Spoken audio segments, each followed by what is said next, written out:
Electronic device আমাদের সাথে একটা অপরিহার্য একটা আ জিনিস যেটা ব্যবহার এখন আসলে আপনি চাইলেও না চাইলেও আপনাকে ব্যবহার করতে হবে। যেমন মোবাইল, স্মার্ট টিভি।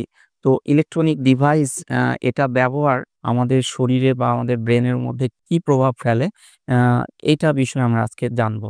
আমাদের ইলেকট্রনিক ডিভাইস এটা আমাদের ব্যবহার করতেই হবে কারণ আমরা এখন অনেক হচ্ছে যে আ অন্যরকম একটা প্রযুক্তির যুগে আমরা বসবাস করছি। আমাদেরকে এটা ব্যবহার না করলে আমরা অনেক কাজ আমাদের দেখা যাচ্ছে যে সহজে করা সম্ভব হবে না। তো আমাদের ইলেকট্রনিক ডিভাইস গুলো আমরা ব্যবহার করব। কিন্তু এটার ব্যবহারের আমাদের কি ইমপ্যাক্ট বা কি প্রভাব আমাদের শরীরে আছে সেটা সম্বন্ধে জানবো এবং আমরা এটার ক্ষতিকর প্রভাব কিভাবে এড়িয়ে চলা যায় সেটা আমরা আজকে জানবো। আমাদের ইলেকট্রনিক ডিভাইস যেটা মোবাইল বলেন, স্মার্ট টিভি বলেন, আ এগুলো আমরা কিন্তু ব্যবহার করলে আমাদের কিছু পজিটিভ ইমপ্যাক্ট আছে। মানে এটার উপকার আছে কিছু।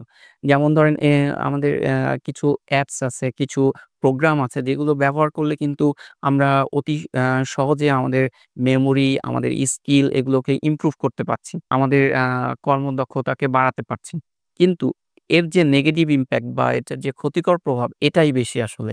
তো এটার ক্ষতিকর প্রভাবগুলো আ হচ্ছে যদি আমরা চিন্তা করি তো আমাদের যেটা হয় আমাদের কিন্তু ব্রেনের কগনিটিভ ফাংশন বা ব্রেনের যে কার্যকারিতা এটা কিন্তু কমতে থাকে। এছাড়াও আমরা যদি ইলেকট্রনিক ডিভাইস আমরা ব্যবহার করি, বেশি ব্যবহার করি তাহলে আমাদের কিন্তু যেটা মূল প্রবলেম হয় সেটা হচ্ছে অ্যাটেনশন বা মনোযোগের ঘাটতি। কেননা আমরা যখন ইলেকট্রনিক ডিভাইসটা আমরা ব্যবহার করছি এখান থেকে কিন্তু আ প্রচুর সেন্সরি বা ইনফরমেশন আমাদের ব্রেনে যেতে থাকে এবং ব্রেন কিন্তু ওভারলোডেড হয়ে থাকে এবং ব্রেন কিন্তু নতুন কোনো ইনফরমেশন নিতে চায় না। তখন কিন্তু আমাদের মনোযোগের ঘাটতি দেখা যায়। আমরা দেখা যাচ্ছে একটা বাচ্চা সারাদিন মোবাইলে সে গেম খেলছে বা ভিডিও দেখছে। ওকে যখন আমি একটা পড়তে বসাচ্ছি তখন কিন্তু তার মনোযোগের ঘাটতি দেখা যাচ্ছে বা সে কিন্তু মনোযোগ সহকারে সে তার ক্লাসের পড়াটা পড়তে পারছে না। তো এটার হচ্ছে মূল কারণ হচ্ছে যে attention টা আমার কমে যাচ্ছে। কারণ আমার ব্রেইনটা কিন্তু ওভারলোডেড হয়ে আছে ইনফরমেশন দিয়ে। আরেকটা যেটা হয় যে সোশ্যাল আইসোলেশন হয়। সোশ্যাল আইসোলেশন মানে আপনি সমাজ থেকে আলাদা হয়ে যাচ্ছেন। কিরকম?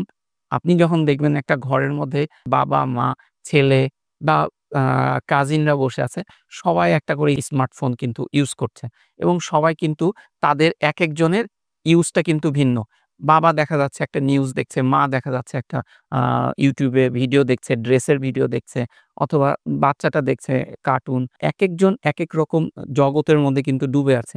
তো এইটাতে আমাদের যেটা হচ্ছে যে পারস্পরিক কিন্তু যেটা হচ্ছে যে কনভারসেশন বা আমাদের কুশল বিনিময় বা আমাদের যে ইমোশন বা আ আবেগের আদান-প্রদান এগুলো কিন্তু আস্তে আমাদের কমে যাচ্ছে। আমরা আমাদের নিজেদের জগৎটাকে কিন্তু ছোট করে ফেলছি। ফলে আমাদের কিন্তু এটার ইমপ্যাক্টটা আরেকটা বড় ইমপ্যাক্ট যে আমরা কিন্তু আস্তে একাকিত্ব হয়ে যাচ্ছে আমাদের। তো এইটা হচ্ছে সবচেয়ে বড় ইমপ্যাক্ট আমাদের ইলেকট্রনিক ডিভাইস ইউজে। আরেকটা যেটা হচ্ছে যে আমরা হচ্ছে আমাদের মেন্টাল হেলথ এটার কিন্তু উপরে একটা বড় ইমপ্যাক্ট পড়ছে। ইলেকট্রনিক ডিভাইসটা যখন আমরা বেশি ব্যবহার করি, আমাদের কিন্তু ইরিটেশন বা আমাদের মেজাজটা একটু খিটখিটে হয়ে থাকে। আমরা হচ্ছে যে সহজেই রেগে যাই। আমাদের হচ্ছে ধৈর্য শক্তি কমে যায়। এইজন্য আমাদের ইলেকট্রনিক ডিভাইস গুলোতে দেখা যাচ্ছে যে উপকারিতা আছে। আমরা বলব না যে এটা ব্যবহার বিরত থাকেন। কিন্তু এর ক্ষতিকর প্রভাবটাই বেশি এবং এটার ক্ষতিকর প্রভাবটা আ মূল কারণ যেটা দেখাচ্ছে যে অতিরিক্ত ব্যবহার। আমরা ইলেকট্রনিক ডিভাইসটা ব্যবহার করব কিন্তু এটার অতিরিক্ত ব্যবহারের কারণে কিন্তু আমি যে আ ক্ষতিকর দিকগুলো বললাম এগুলো কিন্তু ধীরে আমাদের মধ্যে মহামারী আকারে দেখা দিচ্ছে। তো আমরা চেষ্টা করব যে এই ইলেকট্রনিক ডিভাইসগুলোকে ব্যবহার করব কিন্তু সংযতভাবে ব্যবহার করব।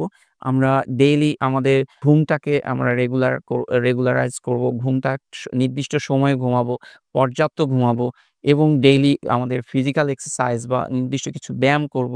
আমাদের স্ট্রেস রিল্যাক্সেশন হিসেবে ইয়োগা মেডিটেশন করব। আমরা হচ্ছে যে ডেইলি ব্যালেন্স ডায়েট খাবো। এইভাবে আমরা কিন্তু ইলেকট্রনিক ডিভাইস ব্যবহার সত্ত্বেও আমাদের কিন্তু নিজেদের শরীর এবং মন এবং ব্রেইনকে সুস্থ রাখতে সক্ষম হব। ধন্যবাদ।